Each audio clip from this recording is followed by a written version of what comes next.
और जब तुमने इन मुशरिकों से और जिनकी ये अल्लाह के सिवा इबादत करते हैं उनसे किनारा कर लिया है तो गार में चल रहो।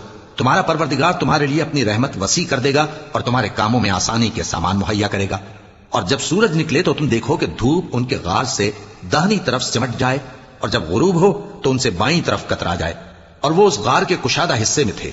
ये अल्लाह की निशानियों में से हैं। जिसको अल्लाह हिदायत दे वो हिदायत याब है और जिसको गुमराह रहने दे तो तुम उसके लिए कोई दोस्त राह बताने वाला न पाओगे।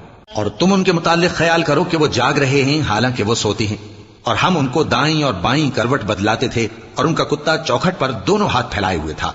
अगर तुम उनको झांक कर देखते तो पीठ फेर कर भाग जाते और उनसे दहशत में आ जाते। और इसी तरह हमने उनको उठाया ताकि आपस में एक दूसरे से दरियाफ्त करें। एक कहने वाले ने कहा कि तुम यहां कितनी मुद्दत रहे? उन्होंने कहा कि 1 दिन या इससे भी कम। उन्होंने कहा कि जितनी मुद्दत तुम रहे हो तुम्हारा परवरदिगार ही उसको खूब जानता है। तो अपने में से